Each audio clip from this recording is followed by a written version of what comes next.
तो mutual fund क्या होता है, कैसे काम करता है, किन किन लोगों के लिए ज़रूरी है, तो अगर आपको थोड़ा सा भी इंटरेस्ट है फाइनेंशियल नॉलेज में तो इस वीडियो को आप देखते रहिए। हम बिल्कुल स्टार्टिंग से स्टार्ट करते हैं। तो दोस्तों म्यूचुअल फंड को समझते हैं कहानी के थ्रू। मान लो आप और आपके दोस्त गए पिज़्ज़ा खाने, लेकिन पिज़्ज़ा का प्राइस 500 रुपये और आप लोग उसे अफोर्ड नहीं कर पा रहे हो, तो और आपके पास सबके पास 100 रुपये हैं और आप लोग 5 जने हो, तो जाहिर सी बात है आप सब लोग पैसे मिलाओगे और 500 रुपये का पिज़्ज़ा ले लोगे। और आपका पिज़्ज़ा क्या आप लोग को लगता है कि एक बंदे को पूरा पिज़्ज़ा मिलेगा? तो सबको बराबर बराबर हिस्से का पिज़्ज़ा मिलेगा। यही कॉन्सेप्ट यूज़ होता है दोस्तों म्यूचुअल फंड में। म्यूचुअल फंड में लोगों से पैसा लिया जाता है। अब मैं किसी कंपनी में जाता हूँ, स्टॉक मार्केट में जाता हूँ, शेयर खरीदने का प्रयास करता हूँ, तो शेयर का प्राइस दोस्तों लाखों में। अगर मैं एमआरएफ का शेयर खरीदने जाऊँ तो एमआरएफ का शेयर 1-1.5 लाख रुपए चल रहा है, तो मैं क्या उसे खरीद पाऊंगा 500-600 रुपये में?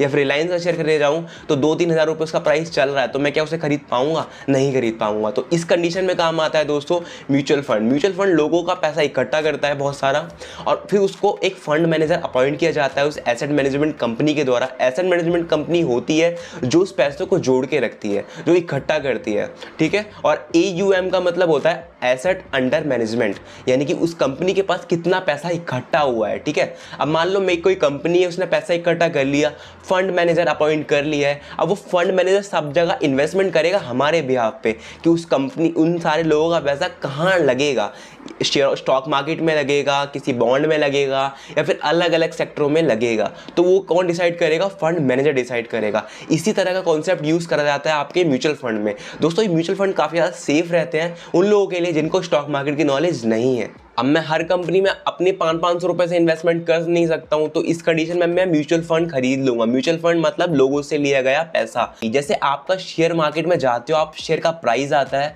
वैसे जो म्यूचुअल फंड का प्राइस होता है उसे कहते हैं NAV, यानी कि पर यूनिट। अब मैंने एक एग्जाम्पल दिया था कि पिज़्ज़ा वाला, अब उसमें जो एक एक बंदे को पिज़्ज़ा मिला था, एक ही पिज़्ज़ा में से 4-5 टुकड़े हुए थे, वो पिज़्ज़ा का जो टुकड़ा था उससे कहेंगे यहाँ पर NAV, नेट एसेट वैल्यू, मतलब जो आपको टुकड़ा मिला है उसकी वैल्यू कितनी है। जैसे स्टॉक मार्केट में शेयर का प्राइस होता है, यहाँ पर म्यूचुअल फंड में NAV होती है कि उस NAV की वैल्यू कितनी चल रही है। जितना ज़्यादा ऊपर उसकी NAV वैल्यू जाएगी उतना अच्छा म्यूचुअल फंड कंसीडर किया जाएगा, यानी कि उतना अच्छा म्यूचुअल फंड वो माना जाएगा। तो अब जरा हम म्यूचुअल फंड के टाइप्स के बारे में समझ लेते हैं। तो सबसे पहला जो टाइप होने वाला है दोस्तों उसे कहते हैं इक्विटी फंड। दोस्तों इसका पैसा बेसिकली स्टॉक मार्केट में लगता है। जैसे कि स्टॉक मार्केट का मतलब मैं आपको थोड़ा बहुत समझा दूं, अगर आपको नॉलेज नहीं है तो आई बटन में आपको लिंक भी दिख रही होगी, उस पर जाकर आप कंप्लीटली जान सकते हैं स्टॉक मार्केट के बारे में।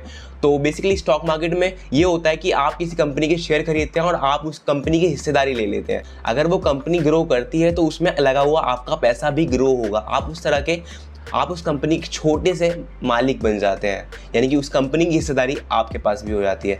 दूसरा है दोस्तों बॉन्ड फंड। बॉन्ड फंड में दोस्तों ये होता है कि आप एक तरह से सरकार या अलग अलग सेक्टरों में लोन देते हैं, जिसमें आपको लोन वापस कर दिया जाता है, प्लस इंटरेस्ट भी आपको दिया जाता है। तो ये भी काफ़ी अच्छे म्यूचुअल फंड रहते हैं।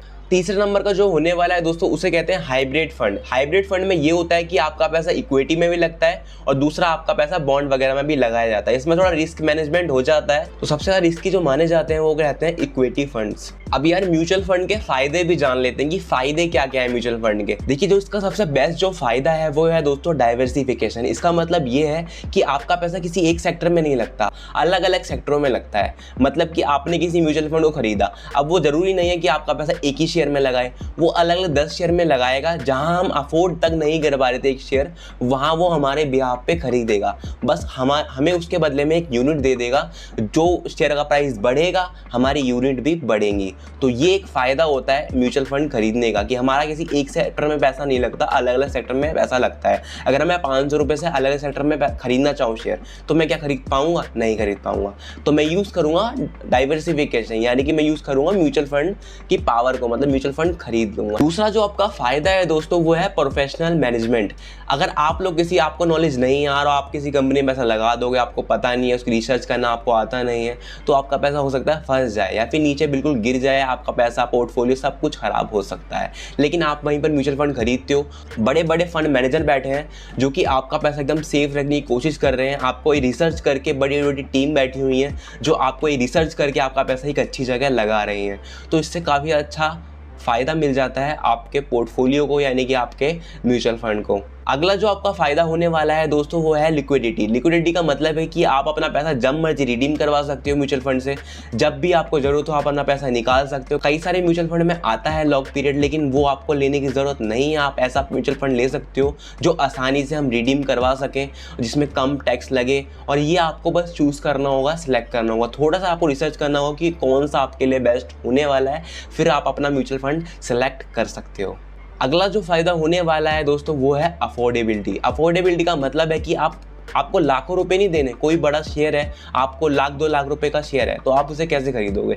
लेकिन यहाँ पर ऐसा नहीं है। आप चाहे तो 500 रुपये मिनिमम इन्वेस्टमेंट से भी शुरू होते हैं। कई सारे म्यूचुअल फंड तो ऐसे हैं जो 100-200 रुपये से भी स्टार्ट हो जाते हैं। जाके एक बार चेक करिएगा कि कई सारे म्यूचुअल फंड जो भी आप ब्रोकर वगैरह यूज़ करते हैं उसकी ऐप में ही आपको मिल जाता है म्यूचुअल फंड का ऑप्शन। वहाँ पर आप जाके चेक कर लीजिए। कई सारे ऐसे म्यूचुअल फंड भी होते हैं जो 100, 500, 1000 रुपये से स्टार्ट हो जाते हैं। 1000 रुपये का मतलब समझ रहे हो कितने कम इन्वेस्टमेंट से ये शुरू हो जाते हैं और आप लोग अच्छी कंपनियों में इन्वेस्टमेंट कर सकते हो। बस ये फायदा है आपका म्यूचुअल फंड। तो दोस्तों अब बात आती है म्यूचुअल फंड में आप इन्वेस्टमेंट कैसे कर सकते हैं, कैसे स्टार्ट कर सकते हैं। तो सबसे पहले आपको क्या करना होगा, आपको कोई बढ़िया सी ऐप चुननी पड़ेगी जिस पे आप इन्वेस्टमेंट कर सकते हो। मैं पर्सनली यूज़ करता हूँ ग्रो ऐप, आप अपने हिसाब से देख लीजिएगा। ठीक है, अब आपने ग्रो सेलेक्ट कर ली है, मान लो कोई भी ऐप आपने सेलेक्ट कर ली है। उसके बाद दोस्तों आपको म्यूचुअल फंड सेलेक्ट करना होगा। म्यूचुअल फंड सेलेक्ट करने के लिए आपको सिंपल कई सारी रिसर्च करनी होगी। अगर आपको नहीं आता तो मैं इस पर भी एक वीडियो बना दूंगा, बस आप कमेंट करके बता दीजिएगा कि कौन सा म्यूचुअल फंड आपके लिए बेस्ट होने वाला है। मैं आपके लिए रिसर्च वीडियो बना दूंगा। तीसरे नंबर की चीज़ आती है दोस्तों, आप इन्वेस्टमेंट मोड कौन सा रखना चाहते हो। आप एसआईपी करना चाहते हो या फिर आपको लंप सम इन्वेस्टमेंट करनी। एसआईपी का मतलब होता है सिंपल सा सिस्टमैटिक इन्वेस्टमेंट प्लानिंग। इसका मतलब ये है कि आप लोग हर महीने पे एक ऑटोमेटिक किस्त टाइप में बन जाएगी। इसका मतलब ये है कि आपको पर मंथ पैसे देने पड़ेंगे।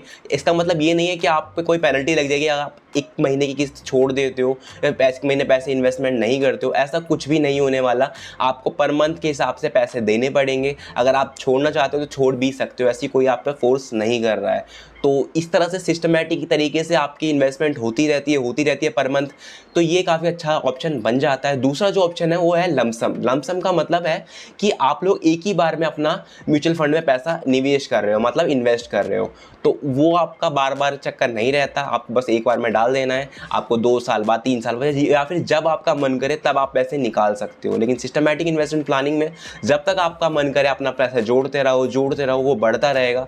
तो ये आपके ऊपर चॉइस है। अगर आप लोग कंफ्यूज हो एसआईपी और लमसम में तो आप कमेंट करके जरूर बताना, मैं इसके लिए भी एक पर्टिकुलर वीडियो बना दूंगा। तो दोस्तों अगली जो चीज होने वाली है, आपको अपने फंड को मॉनिटर करके रखना पड़ेगा। मतलब जब भी आप इन्वेस्टमेंट कर रहे हो आपको देखते रहना पड़ेगा कि आपका पैसा बढ़ रहा है या घट रहा है। अगर आप लोग देखोगे नहीं तो आपको पता नहीं चलेगा। अगर आप लॉन्ग टर्म के लिए इन्वेस्टमेंट करना चाहते हो तो वो बात अलग है कि आपने पैसा डाल के छोड़ दिया, लेकिन आप 2-3 साल के लिए इन्वेस्टमेंट कर रहे हो तो आपको देखना भी चाहिए कि आपका फंड कितने अच्छे तरीके से बढ़ रहा है, घट रहा है, जो भी हो रहा है आपको मॉनिटर उसको जरूर करना है। तो ये आपके लिए बहुत ज़्यादा इंपॉर्टेंट हो जाता है। चलो दोस्तों आपको एक एग्जांपल भी देता हूँ कि आपको थोड़ा बहुत डीपली समझ आ जाए कि कैसे काम करते हैं fund manager, asset management company कैसे काम करती है। आपको एग्जांपल के थ्रू समझाते हैं। तो यार सोचो, आप और आपके 5 दोस्त मिलकर एक म्यूचुअल फंड बनाते हैं। हर कोई 1000 रुपये लेता है, तो टोटल 6000 रुपये हो गए।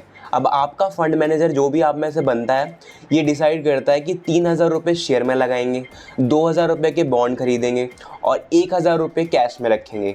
ठीक है, अब जो शेयर है सोचो वो 3 कंपनी में लगाते हैं, कंपनी ए, कंपनी बी, कंपनी सी। और हमने शेयर का प्राइस कितना रखा था, 3000 रुपये इन्वेस्टमेंट करेंगे हम शेयर में। ठीक है, 3 कंपनी में हमने डिवाइड कर दिया, कंपनी ए, कंपनी बी, कंपनी सी।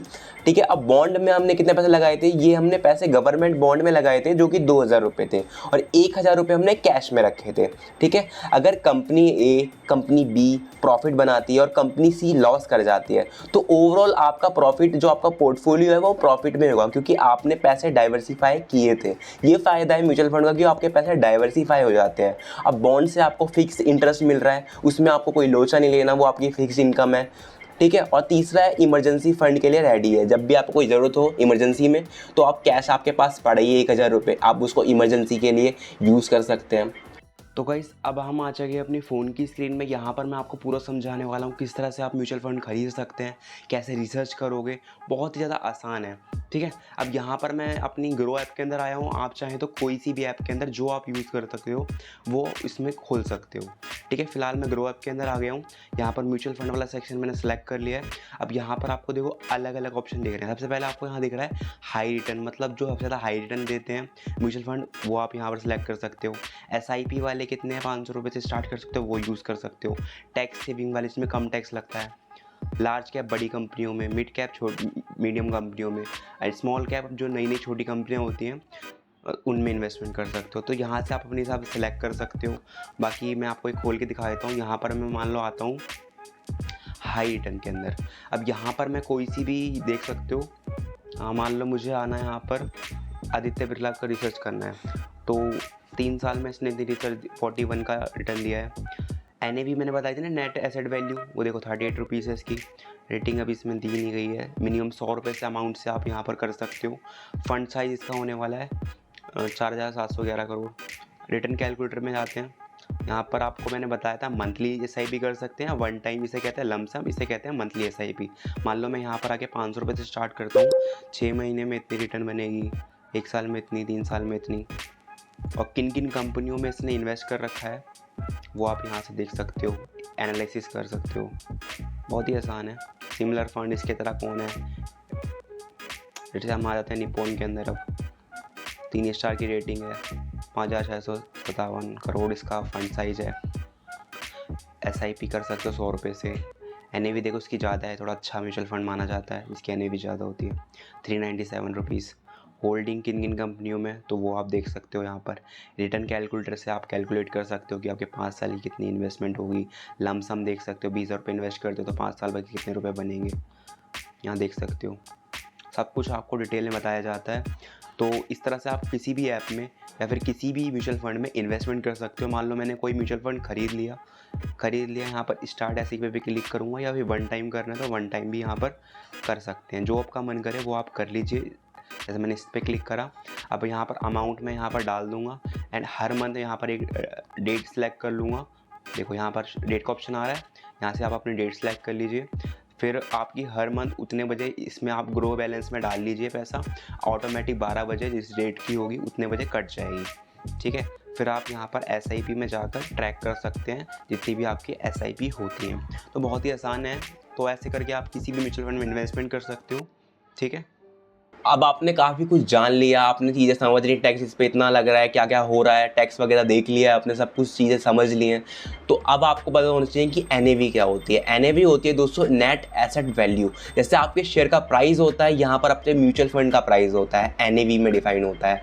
NAV एक तरह से यूनिट होती है जो कि पर्टिकुलर बंदे को दी जाती है। आप हर म्यूचुअल फंड में जाके देख सकते हैं कि इसकी NAV कितनी चल रही है। जितना अच्छा NAV का ग्राफ जाएगा उतना अच्छा म्यूचुअल फंड को हम कंसिडर करेंगे। दूसरा है दोस्तों एक्सपेंस रेशियो। एक्सपेंस रेशियो क्या होता है, ये दोस्तों कुछ चार्जेस होता है जो आपका पैसा आपके बिहाफ पे आपका फंड मैनेजर मैनेज करता है, अलग सेक्टर में डिफाइन करता है, इन्वेस्टमेंट करता है आपके पैसों की, तो वो आपसे कुछ पैसे भी चार्ज करता है। तो आपको ये भी देखना चाहिए कि आपका फंड मैनेजर यानी कि आपको म्यूचुअल फंड वाले कितना आपसे पैसे चार्ज कर रहे हैं। ये आपको चीज़ें कुछ ध्यान में रखनी चाहिए। और अगर आप कोई म्यूचुअल फंड देख रहे हो तो आपको उसको ये भी देखना चाहिए कि हिस्ट्री में उस म्यूचुअल फंड ने कितना रिटर्न दिया है, उसकी NAV वैल्यू कैसी रही है, उसका चार्जेस कितने रहे हैं, उस पर टैक्स कितना % लग रहा है। आपको उसका हिस्ट्री पीरियड भी जरूर देखना चाहिए कि कैसी उसकी परफॉर्मेंस रही है, कितना उसने साल का रिटर्न दिया है। दोस्तों कुछ चीज़ें होती हैं जो नए म्यूचुअल फंड वाले को जो इन्वेस्टमेंट करना चाहते हैं उन्हें ज़रूर ध्यान में रखनी चाहिए। उन्हें दोस्तों सबसे पहले अलग अलग म्यूचुअल फंड में इन्वेस्टमेंट करनी है, किसी एक म्यूचुअल फंड में किसी एक सेक्टर में इन्वेस्टमेंट नहीं करनी है, डाइवर्सिफाई करके रखना है अपने पोर्टफोलियो को। दूसरे नंबर की चीज़ है दोस्तों कि आपको क्या होता है, आप जब भी इन्वेस्टमेंट करते हो और आपका ग्राफ नीचे जाता है, आपको लॉस दिखाई देता है तो आप लोग डर जाते हो। बेसिकली दोस्तों म्यूचुअल फंड होता है लॉन्ग टर्म के लिए, तो आप शॉर्ट टर्म की चीज़ों से देख के मत डरिए। कम से कम आप 1-1.5 साल होने दीजिए, तो उसके बाद आप उस पर सोच विचार करिएगा। तो आई होप आपको ये वीडियो पसंद आई होगी। कोई भी दिक्कत है, कुछ भी क्वेश्चन है तो आप कमेंट के जरूर पूछिए। कमेंट बॉक्स बस आपके ही लिए ओपन है, और इस वीडियो को लाइक जरूर करिएगा। अगर आपको ये वीडियो पसंद आई है तो आप चैनल को सब्सक्राइब भी कर सकते हैं। तो मिलते हैं नेक्स्ट वीडियो में। थैंक यू फॉर वॉचिंग एवं यूट्यूब चैनल।